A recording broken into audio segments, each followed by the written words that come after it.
Hi friends, आज तो मन करता है बस आपसे ही बातें करूं। जंतर मंतर पर जो कुछ भी हुआ देश और दुनिया ने देखा।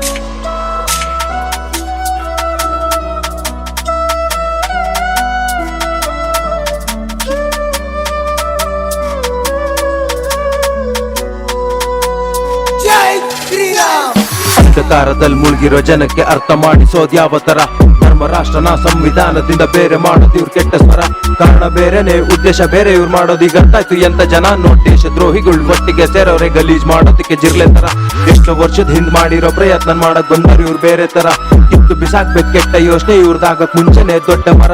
ಹಿಂದೂ ರಾಷ್ಟ್ರದಲ್ಲಿ ಹಿಂದೂಗಳು ಯಾವತ್ತು ಸಾರ್ವಭೌಮ ಅನ್ನೋದ್ ಮರ್ತಿದ್ದೀರಾ? ನಮ್ ದೇಶದ ಸಂಸ್ಕೃತಿನ ಪ್ರಶ್ನೆ ಮಾಡಕ್ ಇವತ್ತು ಕಾಕ್ರೋಚ್ಗಳಾಗ್ಬಿಟ್ಟು ಬಂದಿದ್ದೀರಾ? ಸರ್ವ ಧರ್ಮಗಳ ಸಮೂಹಭಾವಗಳ ದೇಶದಲ್ಲಿದ್ರೆ ಚಂದ ಶಾಂತಿ ಬರೀ ಅವ್ರ ಸ್ವಾರ್ಥಕ್ಕಾಗಿ ನಮ್ಮಲ್ಲಿ ತಂದು ಈಗ ಹಚ್ಚೋಕ್ ನಿಂತಿದ್ದಾರೆ. ಕ್ರಾಂತಿ ಕಿಟಿ ಸೆಕ್ಯುಲರ್ ಹೆಸರಲ್ಲಿ ನಮ್ ತನಾನ್ ಬಿಟ್ಟು ಇವತ್ ನಿಲ್ಲಕೊಳ್ತಿರೋದು ಎಷ್ಟು ಸರಿ? ನಮ್ ದೇಶದ ಹಿಸ್ಟ್ರಿನ ತಿಳ್ಕೊಳ್ದೆ ಹೋದ್ರೆ ಫಸ್ಟ್ ನಮ್ಗೆ ಬುದ್ಧಿ ಇಲ್ಲ ಮೊದ್ಲು. ಇಲ್ಲಿ ಭಾರತೀಯರೆಲ್ಲ ಒಂದೇ ಅಂದು ಧರ್ಮಗಳು ತರ್ತಿದಾರ್ ಮಧ್ಯದಲ್ಲಿ. ಮಾತಾಡ್ಬೇಕಾಗಿದ್ ವಿಷಯನ ಬಿಟ್ಟು ಬರೀ ಬೇಡ ಇರೋ ಪ್ರಯತ್ನದಲ್ಲಿ. ನಿಮ್ ಧರ್ಮ ಸುಳ್ಳು ಅನ್ನೋರಿಗ್ ಸತ್ಯ ಅಂದ್ರೇನು ಗೊತ್ತೇ ಇಲ್ಲ ಯಾರಿಗೂ ಇಲ್ಲಿ. ಬರೀ ಸ್ವಾರ್ಥ ತುಂಬಿರೋರ್ ಮಧ್ಯೆ ಸತ್ಯ ಸಿಕ್ಕಾಕೊಂಡ್ ಮೌನವಾಗೋಯ್ತು ಇಲ್ಲಿ. ಕಾಣ್ದಿರೋ ಕೈಗಳು ಕಣ್ಣಿಗೆ ಕಾಣ್ದೇನೆ ದೇಶ ಹೊಡಿಯಕ್ ಸಂಚಾಗ್ತಿದ್ದಾರೆ. ಕಣ್ಣಿಗೆ ಕಂಡ್ರು ಕಾಣ್ದಂಗೆ ಜನ ಯಾಕೇನು ಗೊತ್ತಿಲ್ದಂಗ್ ಸುಮ್ನಿದ್ದಾರೆ. ಖಾಲಿ ತಲೆಯಲ್ಲಿ ಕೈಗಾರ ಕಟ್ಟಿ ಬೇರೆಯವ್ರಿಗೆ ಕೈಗೊಂಬೆ ಹಾಕ್ತಿದ್ದಾರೆ. ನಮ್ಮಿಂದ ಬೇರೆ ಮಾಡೋದಕ್ಕೆ ನಮ್ಮನ್ನೇ ಬಳಕೆ ಮಾಡ್ತಿದ್ದಾರೆ.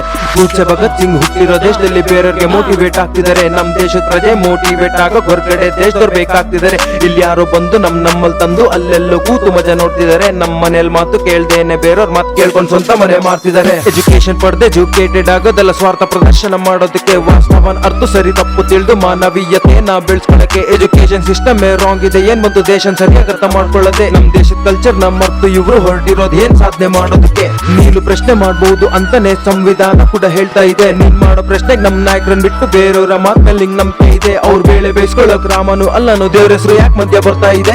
ಕಾಕ್ರೋಚಸ್ ಜೊತೆಗೆ ಪ್ರೊಟೆಕ್ಷನ್ ಸಪೋರ್ಟ್ ಗೆ ಮಾತಾಡೋ ಹೆಗ್ಣಗಳು ಬರ್ತಾ ಇದೆ. ನೋಡ್ಬಿಟ್ಟು ಕಲಿಯೋದು ಬೇಕಾಗಿಲ್ಲ ನಮ್ ದೇಶದ ಭಕ್ತಿನ ಬೇರೆಯವರಿಂದ. ಪ್ರೊಟೆಸ್ಟ್ ಲೀಡರ್ಸ್ ಪ್ರೂವ್ ಆದ್ರೂ ಮೊದ್ಲಿಂದ ಟೆರರಿಸಂ ಸಪೋರ್ಟರ್ಸ್ ಅಂತ. ಅವ್ರ ಉದ್ದೇಶ ಇಷ್ಟೇ, ನಮ್ ಮುಗ್ಧ ಮನ್ಸುಗಳನ್ನ ಬಳಸ್ಕೊಂಡು ಸಂಸ್ಕೃತಿನ ಹಳ್ಸೋಕಂತ. ಇದು ಹಿಂಗೆ ಆದ್ರೆ ನಮ್ ದೇಶದ ಪರಿಸ್ಥಿತಿ ಕಾಣ್ತಿಲ್ಲ ಹೋಗ್ತಿರೋದೆಲ್ಲಿಗಂತ.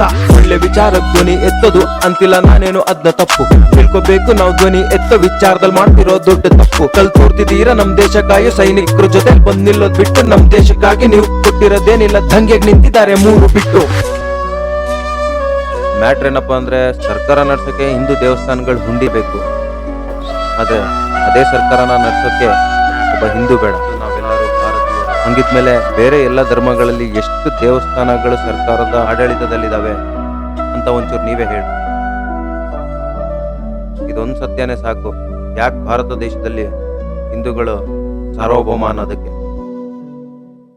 इससे हम परिस्थितियां नहीं बदल पाएंगे। मैं उन्हें माफ करना चाहता हूँ।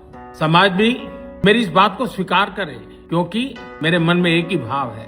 कभी कभी दांतों तले हमारी जीभ आ जाती है, खून निकल आता है, लेकिन हम दांत तोड़ते नहीं है, क्योंकि दांत भी हमारे हैं, जीभ भी हमारी है, बच्चे भी हमारे हैं। उन्हें राह दिखाना हमारा काम है। गुमराह को राह दिखाना कठिन होता है, लेकिन कठिन काम हमको करना। और इसलिए आओ, मैं इन बच्चों को कहता हूं, बच्चों आओ, हम देश के लिए साथ मिलकर के आगे बढ़े, अपने सपनों को लेकर के चल पड़े।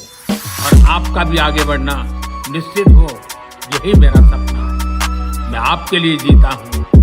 हम मिलकर के देश को आगे बढ़ाएं। गलतियों से सीखो, आगे बढ़ो।